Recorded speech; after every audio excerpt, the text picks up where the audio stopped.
Salam uşaqlar. Bugün kompüter qrafikasının tətbiq sahələri və növləri mövzusunu öyrənəcəyik.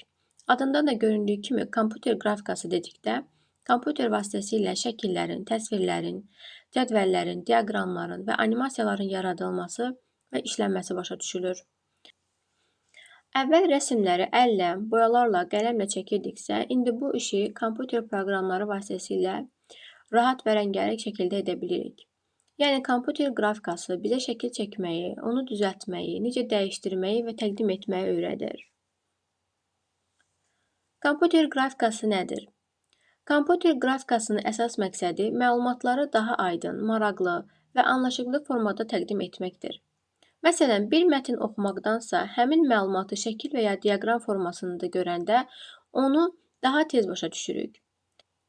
Bu səbəbdən kompüter qrafikasından təhsil, reklam, sənaye, oyun, film və daha bir çox sahələrdə istifadə olunur. Tədris və təqdimatlar sahəsində istifadə də olunur. Məsələn, siz fizikadan və ya kimyadan hansısa bir prosesi tədqiq edirsiniz. Nəticələri bir sıra rəqəm şəklində göstərmək çətindir. Amma bu rəqəmləri bir qrafik və ya diaqrama çevirsək, vəziyyəti asanlıqla başa düşə bilərik. Qısacası, tədqiqat nəticələrini və elmi məlumatlı qrafiklə göstərməkdir. Mühəndislik və memarlıq sahəsində də istifadə olunur. Mühəndislər hələ bir şeyi tikməzdən əvvəl onu kompüterdə 3 ölçülü şəkildə modelləşdirirlər. Daha sonra gəlir dizayn və reklam sahəsi. Bildiyimiz dizayndır. Reklam plakatları, kitabların üz qabığı, filmlərin effektləri və video oyunlar qrafikası bu sahəyə aiddir. Şəkillər kompüterdə yaddaşda necə saxlandığına görə iki əsas növə bölünür. Raster qrafikası, vektor qrafikası. İndi gəlin bu növləri ayrı-ayrılıqda öyrənək. Raster qrafikası nədir?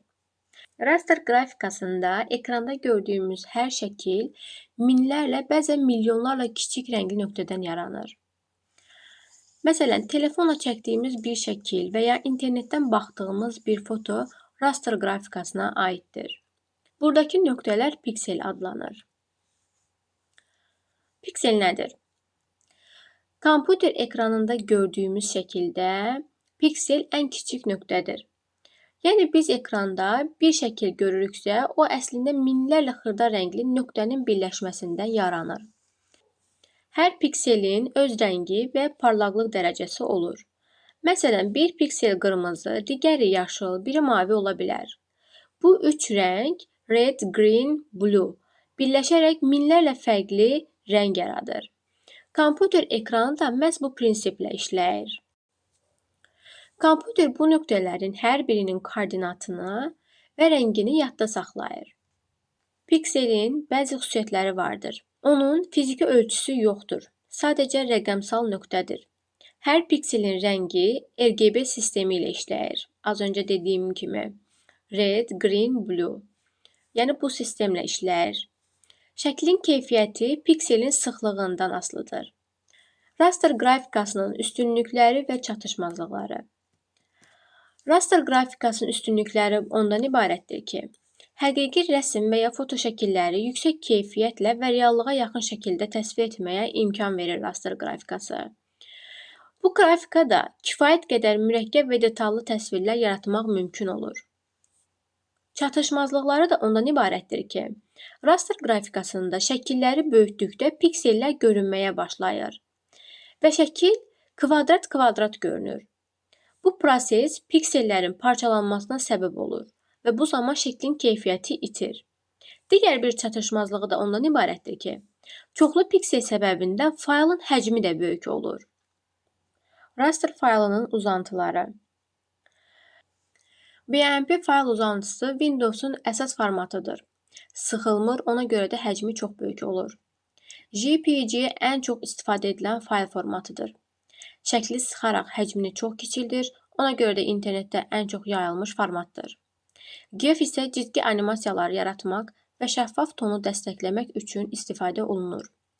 PNG də GIF-ə bənzəyir, lakin daha yaxşı keyfiyyət və daha yaxşı şəffaflıq imkanları verir. İnternetdə və veb səhifələrində geniş istifadə olunur. Vektor qrafikası. Vektor qrafikasında şəkillər nöqtələrdən yox, xətlər, fiqurlar və riyazi düsturlardan yaradılır. Yəni burada hər bir forma, məsələn dairə, kvadrat, xətt riyazi olaraq hesablanır. Bu səbəbdən vektor şəkilləri nə qədər böyütsək də keyfiyyət heç vaxt itmir. Bu növ qrafika əsasən loqolar, diaqramlar, cizgilər, planlar və texniki şəkillər üçün istifadə olunur. Vektor qrafikasının üstünlükləri və çatışmazlıqları nələrdir? Üstünlükləri bunlardan ibarətdir. Vektor qrafikada şəkilləri böyütdükdə keyfiyyət itmir, faylın həcmi çox kiçik olur. Çatışmazlıqları isə mürəkkəb rəng keçidləri və kölgələri olan həqiqi fotoları təsvir etməkdə çətinlik çəkir. Digər bir çatışmazlığı isə raster formatlarına nisbətən daha az rəng dərinliyi olur. Vektor qrafikasının fayl formatları. Adobe Illustrator dokument Adobe proqramına məxsus peşəkar bir formatdır. Corel Draw dokument isə Corel üçün özəl formatdır. Windows Metafile formatı Windows əməliyyatı sistemində vektor qrafiklərini saxlamaq üçün istifadə olunur. Daha sonra Portable dokument format həm mətn, həm də vektor qrafikanı dəstəkləyir. Xüsusilə dizaynların paylaşılıb çap olunmasında geniş istifadə olunur. Bugünlük dərs izahımız bu qədər uşaqlar. Növbəti videoda görüşənədək kanala abunə olmağı, videonu bəyənməyi unutmayın. Hələlik.